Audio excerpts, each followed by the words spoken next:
Сега ще ви запозная с едно важно и интересно значимо събитие, а именно Марс, вече влизащ на 18 в Лъв.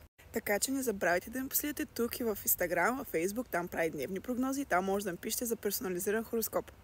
Първо, какво е Марс? Това е планета, която отговаря за нашите действия, как стигаме до нашите цели, как си поставяме мечти, как се добираме до тях. Изобщо тук е всичко свързано с действията, с мотивацията в нашия живот, какво ни вдъхновява, за да извършим нужни неща. Така че това е много важна точка. В огнения знак Лъв се чувства много добре. По принцип той управлява Овен и Скорпион, също и в Стрелец, в другия огнен знак. Отново енергията така с пълния си потенциал. Тук той ще остане до към юни месец. Той ще е месеца и въобще месеците ще се изпълня с много активности. Ще имаме много повишена енергия, може да се чувстваме мотивирани, вдъхновени, много благоприятен период за всички творчески и креативни личности да получат вдъхновение и да направят нещо различно, необичайно. Сега може да се усетим много силно мотивирани да спортуваме, да искаме да изглеждаме добре, да сме забелязани, да получаваме комплименти, вниманието да е само за нас. Може да сме по-смели в действията си, по-смели в начина си на изразяване, как общуваме, да се заявим, да се покажем като лидера, който сме. Това ще бъде време, в което ще се цени бохемския живот, лукса, удобството, така романтичните вечери, скъпите подаръци, цветя. Това ще бъде времето, в което може да искаме така да ни ухажват или ние да впечатляваме някой.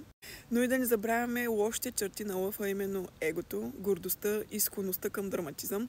Тоест е възможно, ако някой засегне нашето его, да станат много конфликтни ситуации, да се отбраняваме и от мухата да направим слон с излишен драматизъм и преиграване в ситуацията. Така че бъдете внимателни и отговорни за своите постъпки и преценявайте докъде сте постъпили реално.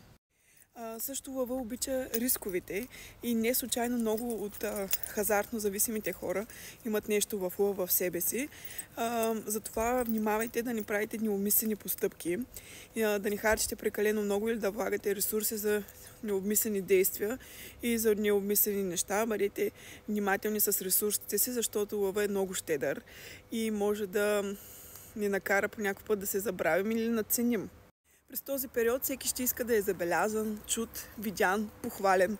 Темите около гордостта, егото, самочувствието ще са много важни, много актуални. Тоест, пак казвам, ако някой засегне на някой самочувствието, достоинството и егото, ако човека е бил по-спокоен, по-тих, сега със сигурност ще се изрази ясно и ще иска да покаже, че и да се защити. Така че, по принцип няма нищо лошо, но заради това могат да бъдат и част от конфликтите, както и в обратната ситуация.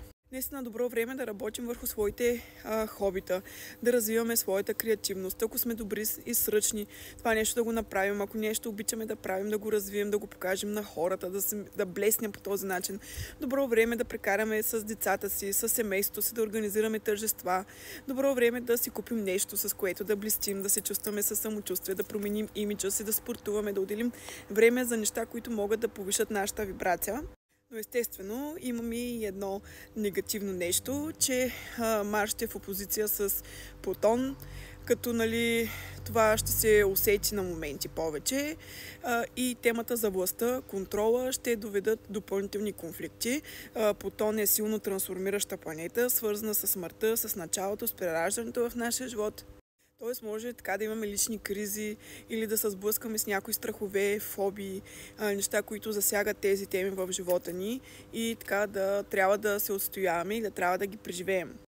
Тоест може да са възможни всякакви дълбоки емоции и неща, които да изискват от нас бърза реакция, трансформация на начина на мислене, на действия, за да можем така да продължим успешно напред. Ако някой властва много доминирани, ревнувани, задушавани или ни кара, притиска с различни нечестни ситуации или неща, по принцип, които Плутон отговаря за тях, е възможно така да избухнем и да се доведат до такива проблеми. Така че се опитайте да развиете най-позитивното и никога нещата не са лоши. В момента даже не се дава един тласък към креативността, която е скрита в нас. Просто бъдете внимателни, защото Плутон се е непредвидима планета. И да не забравяме, че Марс по принцип се е агресивна планета, която както може да даде действия, активности, може да даде и прекалени рискове и разправи.